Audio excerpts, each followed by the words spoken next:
ça sera super. Ouais. Ok. Bah, du coup, pour rappeler en fait le concept, c'est Mhm. dans la série, on veut mettre en lumière des réflexions qui accompagnent le sujet de chef d'entreprise comme toi Mhm. et celui de leur boîte. Donc en fait, la finalité, c'est d'inspirer et de lever les freins pour des Mhm. entrepreneurs et des start-upers qui veulent se lancer. Mhm. Donc, comme on l'avait dit aujourd'hui, on va parler d'un sujet qui touche pas mal de monde, Mhm. qui est celui de comment on vient entreprendre au Sénégal quand on Mhm. travaille ou quand on fait ses études à l'étranger. Mhm. Voilà. Donc, du coup, pour te présenter, toi, Malik, tu es le fondateur de l'Africa Mobile. Mhm. Je vais te laisser te Cofondateur. présenter, cofondateur. Et, Mhm. et donc, OK. Je vais te laisser te présenter. Donc, ensuite, on parlera de ton parcours et pourquoi et comment tu t'y es pris pour venir monter l'entreprise au Sénégal. Yes. Ça te va? Yeah. Tu me donnes le top départ et puis Bah, je me vas-y, lance. allez, c'est bon, je te laisse te présenter en quelques Bon, minutes. ben, Ouais, écoute, top, et du coup. l'Africa Mobile, c'est Bon, let's go. oui, yes. Bon, ben voilà, moi je m'appelle Malik Diouf, donc je suis ingénieur télécom hein, de formation, cofondateur de l'Africa Mobile, hein, que tu connais bien maintenant, qui est en fait partie d'une vision très simple. C'est de faire en sorte que cette chose-là, le téléphone mobile, soit vraiment une base sur laquelle les entreprises et les entrepreneurs africains pourront utiliser pour faire du business, d'accord? Pour faire du marketing, pour vendre leurs produits et leurs services. Comment? Via une plateforme qu'on a mise en place avec les opérateurs, 25 opérateurs de l'Afrique de l'Ouest sur 10 pays, euh, voilà, permettant à ces entreprises-là, à ces entrepreneurs, de pouvoir envoyer des messages de marketing, de publicité par SMS, par voix dans les langues locales africaines. Et ça, c'est une vraie innovation dans cette zone du monde. Ouais. Euh, Par USSD, et l'USSD qui est le canal utilisé pour le mobile money. Aujourd'hui, nous, on permet aux entreprises de pouvoir faire plus que du mobile money avec l'USSD. Et on permet également aussi d'envoyer du airtime, du crédit téléphonique. Voilà, tout ça sur une seule plateforme. Voilà, aujourd'hui, c'est ça l'Africa Mobile. On existe depuis un peu plus de 5 ans. Aujourd'hui, on est une vingtaine de personnes réparties sur 5 pays. Mhm. Donc, le Sénégal, la Guinée, le Mali, le Niger, la France et bientôt le Bénin, avec 6 nationalités différentes dans l'équipe. Ça, c'est une vraie fierté pour nous et une vraie diversité en termes de composition parce que on est proche des 40% de femmes dans l'équipe et c'est quelque chose dont on est très fier et on encourage aujourd'hui beaucoup. Voilà, voilà la présence des femmes, en tout cas dans ce domaine des tech, Mhm. parce que voilà, nous avons la conviction qu'elles ont un rôle à jouer là-dessus. Donc voilà, voilà l'Africa Mobile. Ok, ok, très clair. Et donc, du coup, toi, dans ton parcours, donc, quel a été ton parcours finalement pour être amené à finalement vouloir monter cette boîte Mhm. c'était quoi ton ambition finalement? Pourquoi tu t'es lancé ou tu as voulu te lancer sur le marché au Sénégal? Ouais. Bon, au Sénégal, c'est simple parce que je suis originaire du Sénégal, hein. Ouais, Euh, ouais. mais c'est une histoire assez, assez simple, hein. C'est-à-dire que moi, contrairement aux autres entrepreneurs, moi, j'ai vu des gens extrêmement brillants de l'écosystème sénégalais, hein. Des Mhm. gars qui étaient entrepreneurs, ils avaient 10 ans, tu vois. C'était pas mon cas du tout, hein. Moi, j'étais le bon élève qui allait en classe, qui revenait à la maison et qui faisait les devoirs. L'entrepreneuriat, c'était pas mon truc du tout. Euh, mais voilà, au fur et à mesure, voilà, j'ai fait les prépas, enfin une classe préparatoire, ensuite grande école, j'ai intégré une grosse entreprise où voilà, j'ai eu mon diplôme d'ingénieur, j'ai travaillé en tant qu'ingénieur, où j'ai occupé différents postes. Et il y a un moment donné, hein, un peu comme la plupart des gens de la diaspora, il y a l'appel du pays hein, Mhm. Ouais. voilà, qui commence à venir, d'autant plus que dans mon histoire personnelle, je voulais pas en parler, mais j'avais fait une promesse de revenir en Afrique, en fait, et d'impacter positivement en tout cas, les miens, C'est une promesse que j'avais faite. Je ne savais pas trop comment le réaliser. Je ne savais pas que ça passerait par l'entrepreneuriat, mais c'est quelque chose que j'ai toujours eu en tête. Euh, Jusqu'au moment où j'ai compris que, en fait, créer une entreprise, ça peut avoir un impact vraiment considérable. Euh, euh, Quand j'ai fait un MBA par la suite, j'ai fait un MBA à Grenoble École de Management et j'ai compris en fait comment une entreprise pouvait avoir un impact économique assez fort dans la vie des gens. Et c'est là où, chemin faisant, les choses se sont croisées entre ma promesse et la compréhension que j'avais eue, plus mon métier de base qui est le télécom, et un projet a commencé à se dessiner à partir de là où au départ, je me suis dit, non, c'est sûr que je vais retourner en Afrique par l'entrepreneuriat, mais à l'époque, le sujet restait à définir. Euh, Ce sujet-là, j'ai réussi à le définir grâce à une frustration à l'époque, qui était le fait qu'on réduise les gens de la diaspora à simplement l'envoi d'argent. Aujourd'hui, quand tu parles de la Ouais. diaspora sénégalaise, c'est des gens qui envoient de l'argent. Et puis, alors que la diaspora, c'est beaucoup plus que ça. Beaucoup plus que ça. Euh, donc, mon idée de base, c'était comment faire pour que ces diasporas-là, pardon, soient impliquées davantage dans ce qui se passe dans les affaires en Afrique. Donc, la première plateforme qu'on avait mis en place, ça permettait aux entreprises africaines, aux organisations africaines, de pouvoir faire du marketing auprès de la diaspora. D'accord? D'accord. Ok. C'était la première Ouais. version de l'âme, c'était ça, en fait, la D'accord. première idée. Ok. Et on l'a fait, hein. On a travaillé avec des entreprises sénégalaises dans l'immobilier, dans l'audiovisuel, même les consulats. On a beaucoup travaillé avec l'État du Sénégal. Mhm. On a travaillé avec tous les consulats du Sénégal en France. On leur a mis à disposition la plateforme.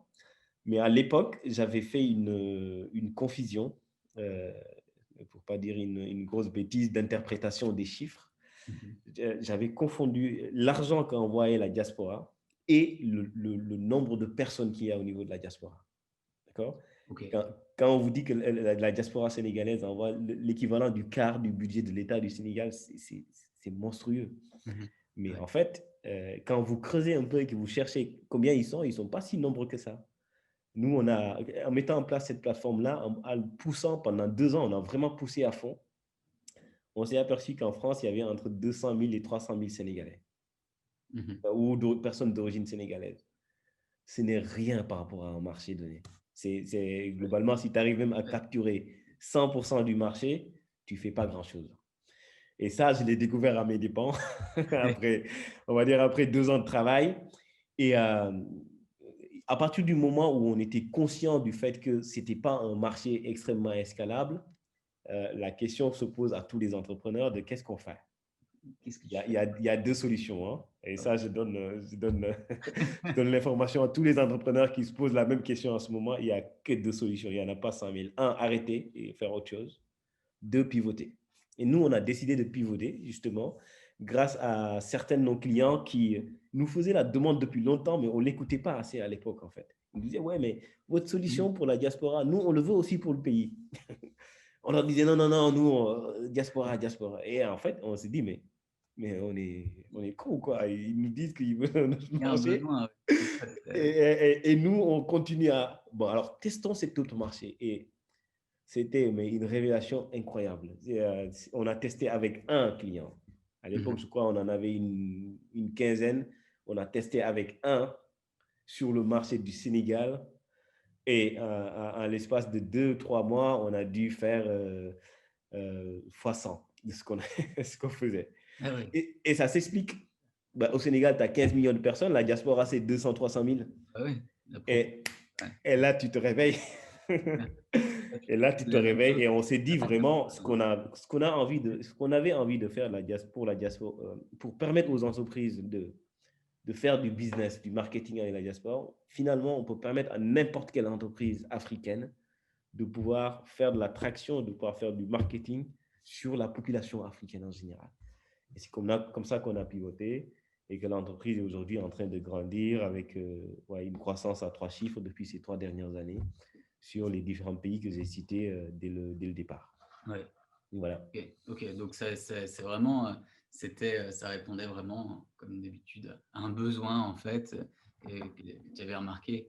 Mais finalement, comment tu as procédé finalement? Parce qu'au départ, quand tu as lancé ça, Mhm. si je comprends bien, Mhm.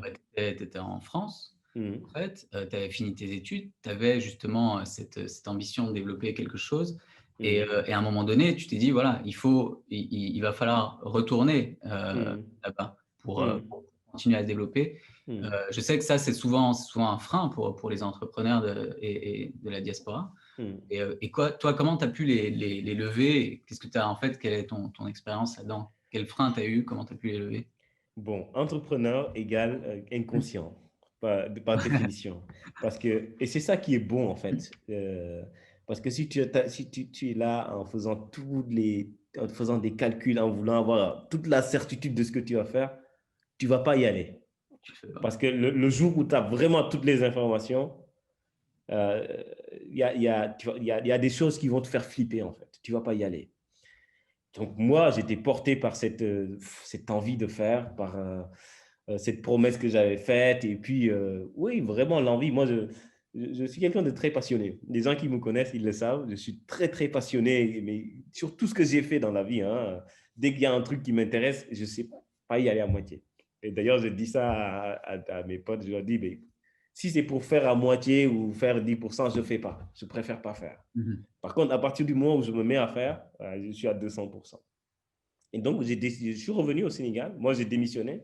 Je suis allé voir mon boss. Je lui ai dit, écoute, j'arrête. Il me dit, mais non, mais qu'est-ce qui se passe? Il s'est remis en question. Je lui ai dit, mais il y a aucun problème, tout va bien. C'est que j'arrête. J'ai envie de faire autre chose. Comment ça, vous avez envie de faire? Et il a tout fait pour pas que je parte. Je dis, mais là, il n'y a rien à faire. Tu me connaissais quand j'étais dans ta boîte, j'étais à 100%. J'y suis plus à 100%. J'arrête. Je commence une autre aventure. Oui, quelle boîte a débauché? Je dis, non, personne ne m'a débauché. Je retourne. Et ce boss-là est aujourd'hui investisseur chez nous, hein. À l'époque, il m'avait fait un chèque. Oui, il m'avait fait un chèque pour m'accompagner là-dessus. Et aujourd'hui, voilà, on est dans de très bons termes. Ça aussi, c'est un tips que je passe à ceux qui nous écoutent. C'est rester en bon terme avec les gens avec qui vous travaillez, hein. Aujourd'hui, non seulement c'est un investisseur, mais en plus, il est presque un mentor aujourd'hui. Il a 60 balais, je crois. Mmh. Dès que j'ai des problèmes de gestion, de management pur, c'est des gens vers qui je peux retourner et avoir des super conseils.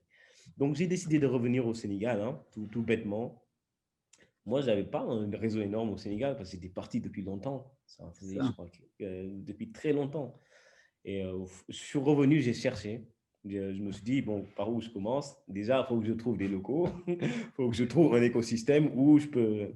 À l'époque, c'était pas si évident que ça. Je parle de 2014-2015. Il y avait deux écosystèmes, enfin, microsystèmes, j'allais dire même, où on pouvait rencontrer des entrepreneurs du TIC. C'était Joko Labs, qui était un espace de coworking, qui Ouais. existe encore aujourd'hui, créé par Karim Si, je crois, et le CETIC, qui est un incubateur qui avait été mis en place par un certain nombre de partenariats publics-privés. Donc, j'ai visité les deux, j'ai parlé avec les gens. Là où j'ai eu le meilleur feeling, c'était au CETIC. Du coup, je suis resté au CETIC. Mmh. Euh, donc, à l'époque, j'étais avec un associé, hein, qui n'est plus aujourd'hui membre entier de la boîte, mais voilà, tous les deux, on a fait le saut, on est venu, on a Ouais. rencontré les gens, on leur a parlé, on a expliqué notre projet, on a réussi à se faire incuber là-bas. À l'époque, on avait deux places. Si je le dis aujourd'hui, les gens rigolent. On avait deux places, on payait 40 000 francs pour les deux places pour avoir Internet. C'est quand ils comptent tes sous là. Donc, c'était pas un garage, mais presque dans l'espace de coworking. Voilà, c'est comme ça qu'on a commencé. On a rencontré les gens, on leur a parlé. À chaque fois qu'on identifiait un acteur qui était susceptible de nous intéresser, on leur disait, ils nous mettaient en relation. On prenait le taxi, on y allait. On discute. Il y a des fois où tu arrives, le mec, il te dit, ah non, pardon, j'ai oublié que j'avais un baptême. Finalement, reviens dans une semaine. Ou ah non, pardon, il faut que j'aille chercher mon fils. Donc voilà, on se prenait aussi des tôles, hein, ça c'est clair, hein. Mais parfois aussi ça marchait. Il y a des fois des gens nous ont ouvert leurs portes, sérieusement, sans même forcément nous connaître, hein. Euh, Moi, je pense par exemple au premier rendez-vous que j'ai fait avec la RTS, où vraiment, hein, je passe devant et je vois RTS. Et je sais plus, j'avais ma mère au téléphone qui me dit, on parlait, il me dit, t'es où? Je dis, je suis en train de passer devant la RTS. Il me dit, mais oui, ton produit pourrait les intéresser, tu veux pas y aller voir? Je dis, non, mais maman, arrête. Il me dit, mais vas-y. Et là, mais vraiment, je fais limite demi-tour. Mhm. J'arrive, je rencontre le directeur des programmes qui m'a mis en relation le même jour, hein, directeur commercial. Je crois 1 ou 2 semaines après, on avait notre solution qu'ils étaient en train d'utiliser pour enfin, un truc en prime time, mais vraiment un truc de fou. Ouais, ouais. C'est pour ça que aussi, il faut, quand tu es passionné et que tu fais des choses, tu sais, moi, j'ai une philosophie un peu. Mon meilleur livre, c'est L'Alchimiste de Paulo Coelho. Je ne sais pas si tu connais. Ouais, ouais, j'ai déjà lu, oui. Ça, c'est un livre incroyable où le mec, il dit une chose que j'arrive à expérimenter hein, depuis un peu plus de 5 ans. C'est que quand tu as une envie de bien faire et que tu te bats vraiment, sincèrement pour ça, tu as l'impression que l'univers conspire. Mhm. C'est-à-dire que tous les gens, même les objets que tu croises, ils t'aident dans ta quête. Et ce jour-là, j'ai eu l'impression que c'est ce qui s'est passé. J'arrive, ma mère me dit ça, j'arrive à tourner le rond-point. La RTS, normalement, tu ne rentres pas sans pièce d'identité. Je n'avais pas de pièce d'identité, j'arrive quand même à rentrer. Le directeur de programme, qui est extrêmement difficile à rencontrer, j'arrive ce jour-là, il est là. Je lui parle, il me dit oui, super projet, ne bouge pas. J'appelle le directeur commercial tout de suite, qui prend jamais ce jour-là, qui a décroché. Enfin, bref, Ouais. les choses se sont, voilà. Pourtant, j'avais pas de gris-gris, j'avais pas de marabout, j'avais pas de prière particulière, hein. Mais par contre, j'avais cette envie-là de faire. J'avais Mhm. cette envie-là de faire. Et voilà, une première porte s'est ouverte, tu as une première référence, tu peux l'utiliser pour avoir une deuxième, ensuite une troisième, ainsi de suite. Voilà comment j'ai fait aussi simplement, hein. En fait, ça a l'air extraordinaire quand les gens entendent ce que c'est devenu aujourd'hui, mais au final, ça s'est fait avec des choses extrêmement simples, mais avec beaucoup de volonté et beaucoup d'envie, qui au final ont réussi à payer avec du travail, quoi, tout Ouais, simplement. effectivement, de toute façon, il faut y aller. Comme tu dis, la volonté est très, très importante. Après, c'est vrai que tu avais un bon produit et quelque chose qui intéressait les gens Mm, aussi. mm, Ensuite, une manière de le présenter. C'est vrai qu'il il y a tout ça. La volonté fait que tout est mis en œuvre pour que tu puisses arriver à ton but. Après, c'est mm. vrai qu'il faut pouvoir commencer. Comme tu dis, quand tu commences, ensuite, ça s'enchaîne, tu commences à avoir des références. Mais c'est vrai que commencer, au tout début, j'imagine, voilà, tu arrives, bon, t'as pas de, ouais, t'as pas d'argent, t'as pas, il faut pouvoir quand même Même vivre. si tu en as, tu les comptes. Ouais, Mm. et donc finalement, c'est la difficulté du démarrage. Est-ce que, quelles ont été toi tes difficultés au démarrage en dehors de ça finalement? Bon, après, moi, je me considère privilégié hein, Mhm. d'avoir eu le parcours que j'ai eu avant. Le parcours que j'ai eu avant m'avait préparé, en fait. Au final, je connaissais déjà le milieu de l'entreprise.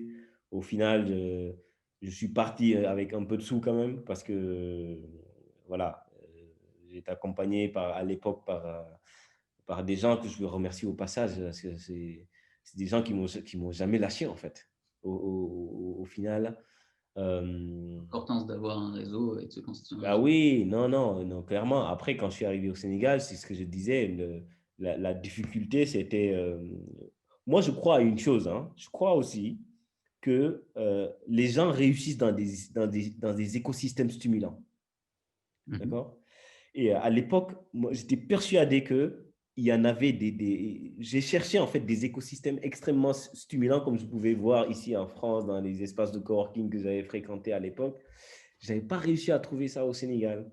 À part ces deux que j'ai dit, Jocolab, c'est TIC Ouais, qui était en balbutiement même à l'époque. c'est C'était ça. vraiment les débuts. Mhm. Et euh, voilà, c'était difficile pour moi, hein. Je pensais trouver un écosystème déjà tout fait, où il y avait un accompagnement, etc. Ce n'était pas le cas. Et donc, du coup, tu te débrouilles tout seul. Débrouiller tout seul, c'est quoi? C'est aller parler aux gens. Les gens ne te connaissent pas, t'es qui? Ben, t'es personne en fait, on t'a jamais vu. Ton produit, tu racontes un truc sur la diaspora, les gens ne comprennent même pas ce que tu dis. Certains vont te dire génial, c'est pas mal, mais en fait, ils n'ont rien compris à ce que tu as raconté. Un des gros soucis, moi, que j'avais, c'est pas, en étant fou et enthousiaste, Dès qu'une personne me disait, ouais, génial, et je me disais, waouh, il a accroché, lui, il va me prendre mon produit. En fait, sur 100 personnes qui m'ont dit, waouh, c'est génial, il n'y en a qu'un qui a vraiment voulu tester. Je ne parle même pas acheter, qui a voulu tester. Et ça, c'est dur. Hein. Pour un entrepreneur, une des choses les plus dures chez nous, en tout cas au Sénégal, c'est comment est-ce que tu gères ta psychologie. Parce que c'est vrai que tu es à fond sur un truc et tu attends juste de voir la petite lumière là qui s'allume pour s'accrocher à ça. Et en fait, tu as plein de gens qui te font poireauter cette lumière. Et au final, tu t'accroches jusqu'à ce que tu t'épuises, mais la lumière n'a finalement rien donné. Ça a été ça a été un peu compliqué pour moi au départ, je l'avoue. Après, le deuxième problème qu'ont la plupart des entrepreneurs, quasiment tous chez nous, c'est pour trouver les gens qui vont être autour de toi avec ce projet. Surtout quand tu commences, où tu as un peu de sous, mais pas tant que ça. Et tu as des exigences très, très hautes, très hautes, pardon, parce que bon, tu as travaillé dans des écosystèmes qui étaient extrêmement matures, beaucoup plus matures que ce qu'il peut y avoir dans nos écosystèmes. Et tu penses que tu vas débarquer avec ton petit projet et aller débaucher le meilleur designer du pays, alors qu'en fait, il n'y en a que deux. Et en face de toi, il y a des structures comme Orange, comme Free, qui veulent exactement les mêmes gars. Et donc, du coup, ça aussi, c'était pas simple. C'était pas simple. Vraiment, moi, les premières ressources humaines, la première partie de gestion de ressources humaines c'était pas un cadeau pour moi. J'ai dû beaucoup batailler pour retenir certaines personnes. Bon, j'ai pas réussi à retenir tout le monde. Hein. Ouais, bien sûr. Ça, tu l'as C'est compris. vrai que Mais voilà, donc les difficultés du début, hein, comme tous. Mais voilà, après, au fur et à mesure, le projet grandit, les gens commencent à comprendre, voient les références, tu leur donnes envie. Et au fur et à mesure, le problème se règle petit à petit, pas complètement, mais en tout cas, tu arrives à embarquer dans ce bus-là. Certaines qui croient vraiment, parfois même plus que toi sur cette vision que tu as, parce qu'au final, c'est ce que je dis souvent à mes collègues, c'est que parfois, il y a une vision qui est exprimée par quelqu'un, mais que beaucoup de personnes avaient déjà. Et, d'ailleurs, heureusement, et c'est ce qui fait que voilà, aujourd'hui, cette problématique est de plus en plus, on va dire, résorbée en ce qui nous concerne. OK. Et du coup, toi, tu t'étais mis des jalons, tu t'étais donné des limites dans le temps justement, au cas où, parce que Mm. finalement, on n'a jamais la certitude, est-ce que ça va vraiment marcher? Heu, Mm. et peut-être que même tu avais dû planifier avant tout ça. Mm. Comment ça s'est passé de ce côté-là? Bon, moi, je m'étais donné à l'époque 3 à 5 ans, parce que ça, c'est les cycles de ma vie que j'ai observés. Hein. Je me dis, écoute, gars, moi, ce que je n'avais pas envie de faire, je vais commencer par ce que je n'avais pas envie de faire, Mmh. pour mieux expliquer pourquoi j'ai fait ça. Euh, Tout ce que je fais depuis mes 18 ans, bizarrement, tout ce que je fais, et ça me vient un peu de mon grand-père hein, qui m'avait donné plein de tips de vie. Tout ce que je fais, je, je le fais en me disant à 50 ans, je ferai un bilan si j'ai la chance de vivre 50 ans, évidemment. Je ferai un bilan de qu'est-ce que j'ai fait de ma vie. D'accord? Ce Mmh. que je ne voulais pas quand j'ai commencé ce projet, c'est me dire, Malik, tu as eu envie, tu as eu la possibilité de le faire en tant que jeune, et tu ne l'as pas fait juste à cause de contraintes, j'en sais rien, matérielles ou familiales, en tout cas de contraintes qu'on se met dans la tête. Ouais. D'accord? Et donc, moi, je m'étais dit, je vais essayer. Rien ne dit que ça marche. D'accord? Peut-être que ça va être voilà, la plus grosse bêtise de ma vie, mais je vais la faire quand même. Hein? Et je me donne 3 à 5 ans où je serai à fond. Ça marche, je continuerai à faire ça. Ça ne marche pas, à 50 ans, je me dirais, bon, écoute, yes, quand tu as eu 27 ans, tu as tenté, tu n'as pas réussi. Bon, c'est pas grave, tu as tenté. D'accord? Et c'est vraiment ça qui m'a motivé tout du long. Bon, pendant les 2 premières années, c'était très dur parce qu'on était justement sur la cible diaspora pure et dure et donc on ne gagnait pas beaucoup d'argent et à la fin, on n'avait plus de sous. Moi, franchement, je pense que sur la 3e année, si je n'avais pas vraiment trouvé de mon marché et trouvé le financement, Aujourd'hui, j'aurais arrêté, j'aurais peut-être fait autre chose. Mais fort heureusement, dès qu'on a fait ce pivot-là sur la troisième année, voilà, les choses commençaient vraiment à se voir et finalement, je suis très, très content voilà, de faire ce que je suis en train de faire aujourd'hui. Parcours et cette expérience, c'est ça, au moins tu auras essayé, ça marche et de toute façon, il y a d'autres expériences qui vont se représenter par la suite. Mais Alors, c'est très drôle parce que ça me rappelle, je crois que c'est Henry Ford qui a dit ça, qui disait euh, euh, que vous pouvez faire ou que vous ne pouvez pas, dans les deux cas, vous avez raison. Quand vous croyez que vous pouvez, vous avez raison, vous pouvez. Mais quand vous croyez que vous ne pouvez pas, vous avez raison aussi. Vous allez vous asseoir et rien ne va se passer. Moi, je me suis dit, bon, allez, je tente. Je crois que je peux le faire, je tente. Si ça marche, bah, ça marche. Mais si ça ne marche pas, c'est que, mec, tu auras tenté. Voilà, tout c'est ça. simplement. Mais finalement, est-ce que toi, tu penses qu'aujourd'hui, tu disais, enfin, c'est vrai qu'il y a plusieurs années, c'était des balbutiements des espaces de coworking, etc., au Sénégal. Est-ce qu'aujourd'hui, c'est plus simple, tu penses, pour des gens qui voudraient revenir, qui sont en train de faire leurs études en ce moment en France ou qui travaillent et qui ont envie de revenir pour créer une entreprise? C'est plus simple par rapport à il y a 5 ans, ça c'est clair. Ouais, Aujourd'hui, des espaces enfin, j'ai dit espaces de coworking, mais des écosystèmes, des micro-systèmes d'entrepreneuriat, surtout dans les techs au Sénégal, il y en a plein. Moi, de tête, je peux t'en citer à peu près une dizaine. Sachant que maintenant, il y a même des champions. À l'époque, il n'y en avait pas. Aujourd'hui, il y a des champions, en fait. Il y a enfin, des gens qui ont fait des choses extraordinaires. Je pense à InTouch avec Omar Cissé, je pense à Wari avec comment il s'appelle, Kabirou, des belles boîtes qui sont en train des belles startups, Paps, Ion, Pays Dunia, Firefly, Wikari, enfin, je peux en citer. Et aujourd'hui, tu vois, il y en a. mes deux mains ne suffisent pas. À l'époque, tu cherchais. Mm. Franchement, en 2015, tout ce que je viens de citer là, il n'y en avait aucun.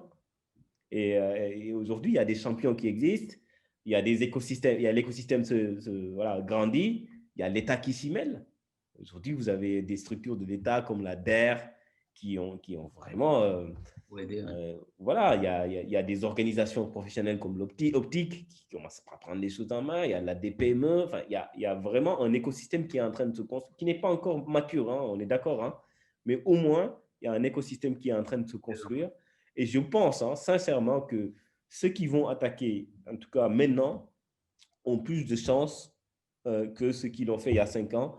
Mais de la même façon, ceux qui viendront dans 10 ans auront plus de chances que ceux qui auront avancé aujourd'hui. Voilà. Donc, Plus de chance, c'est aussi mais comme ça que aussi. les écosystèmes se font. Hein. Ouais, bien sûr, ouais, c'est clair. Mais d'ailleurs, justement, toi, quels seraient les conseils que tu pourrais donner peut-être à des gens justement qui n'osent pas, qui justement ont des barrières souvent dans la tête pour passer le cap et pour venir entreprendre au Sénégal ou dans un autre pays. Bon, je vais parler du cas de l'Afrique en particulier, que je connais bien parce que j'ai plein de potes africains aussi, du Cameroun, du Gabon, de la Côte d'Ivoire, du Madagascar, avec qui je traîne, mais vraiment des amis, quoi. Et ce qui revient souvent, très souvent, pour la plupart des gens de la diaspora, c'est, bon, tu pars d'un milieu où tu es extrêmement développé, enfin, favorisé par un milieu qui est un peu moins. Donc, tu perds en confort de vie, en fait. C'est simple. Tu perds en confort de vie. Mais j'ai l'impression que c'est une fausse excuse, moi. Vraiment. Parce que je n'ai jamais vu quelque chose qui s'est bâti dans l'aisance totale, même dans les pays développés. Quand tu vois l'histoire même de ces pays-là, c'est des pays qui se sont construits dans le sang et la sueur, hein, certains. Hein. Euh, donc, si tu veux faire quelque chose, évidemment, à un moment donné, il faut s'y mettre. Donc, je pense que il faut arrêter de se poser 100 000 questions sur la question du confort. Et encore même, quand bien même tu te poses cette question de confort, moi aujourd'hui, bon, aujourd'hui, je te parle, je suis à Lyon. Dans une semaine, je serai à Dakar. Et peut-être la semaine d'après, je serai à Bamako, en fait. Et au final, on vit dans un monde où ces barrières-là n'existent plus. Je te parle en période de Covid, hein. Mhm. Imagine à l'époque où il n'y avait même pas le Covid.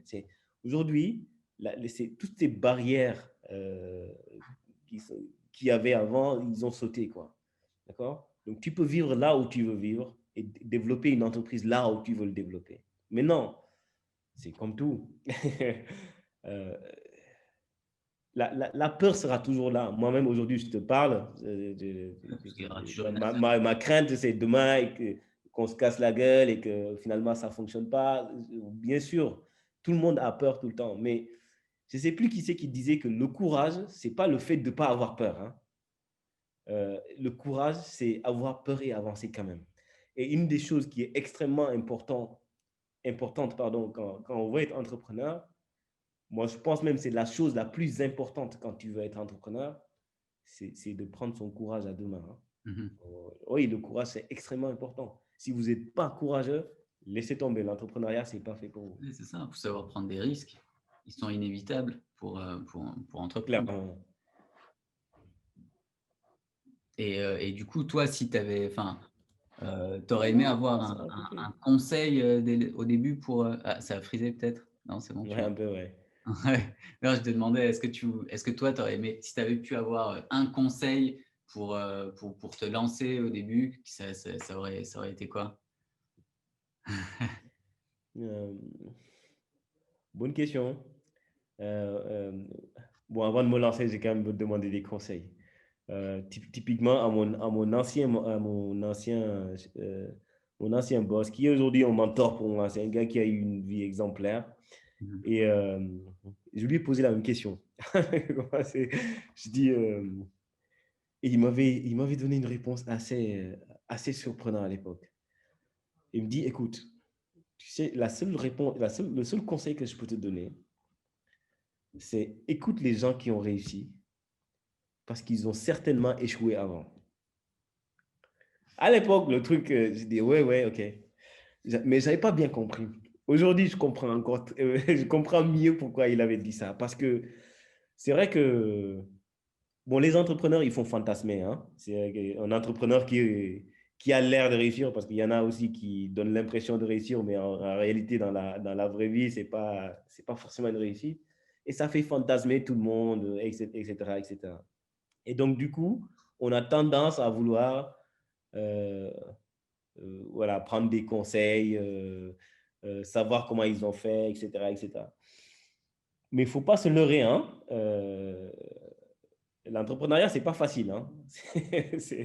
C'est très, très dur. Et si quelqu'un vous dit autre chose, c'est pour ça, d'ailleurs, il faut le faire pour des bonnes raisons. Moi, je fais partie de ceux qui pensent que si vous êtes motivé que par l'argent ou par la gloire ou par le succès ou enfin toutes ces choses que je trouve moi qui sont des conséquences en fait superficielles de la réussite, si vous êtes motivé que par ça, euh, vous allez perdre du temps, de l'énergie et même voilà, une partie de votre vie à courir derrière le non essentiel.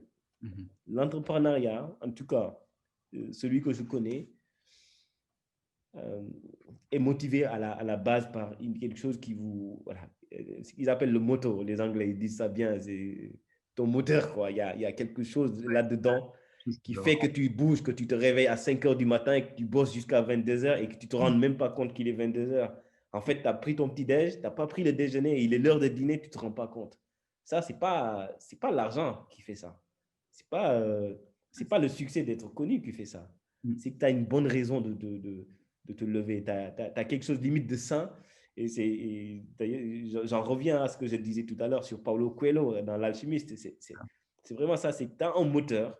Et à partir du moment où ce moteur est là, je t'assure, hein, mais vraiment, hein, l'univers conspire. Voilà, tu as l'impression que tout est en train de bouger à ta faveur, malgré les difficultés, parce que tu les rencontres, les difficultés, malgré la peur, tu vas avoir peur, malgré, malgré les échecs, parce que tu vas en essuyer des échecs, voilà, monumental, mais tu continueras à avancer quand même parce que... Je suis d'accord. Voilà. Non, c'est vrai. Bah, j'espère, enfin moi en tout cas, c'est vrai que je suis d'accord, je l'ai déjà ressenti, je le ressens encore et j'espère que les gens qui vont regarder la vidéo pourront le ressentir aussi Et parce que c'est vraiment quelque chose, vraiment un point très, très important, je trouve aussi. Clairement. En tout cas, bah, ouais, franchement, c'était super. Le temps passe super vite, mais c'était d'excellents conseils. Donc, j'espère qu'ils pourront servir à plein de gens. En tout cas, moi, j'en suis sûr. Et puis voilà, bon, en tout cas, toi, on peut te retrouver sur LinkedIn si, Yes. si les gens veulent te contacter. Malik, Diouf, l'Africa Mobile. Après, sinon, très simple, hein, vous pouvez aller sur le site l'africamobile.com. On a une page contact. Tous les mails qui arrivent sur la page contact, je les reçois personnellement, je les regarde personnellement. Même si je n'ai pas la possibilité de répondre, parce que parfois le temps ne me permet pas de le faire, il y a quelqu'un, en tout cas dans l'entreprise, qui répondra et qui fera en sorte voilà, que je sois au courant de ça. Ok, super. En tout cas, merci infiniment, Malik, pour ce temps et pour Merci à toi, Clément. super cool. En tout cas, si les gens veulent poser des questions en commentaire, qu'ils le fassent, on répondra. Et puis bon, nous, on se dit à très bientôt, du coup. À très bientôt. Ouais, Salut allez, Clément. Ciao. ciao.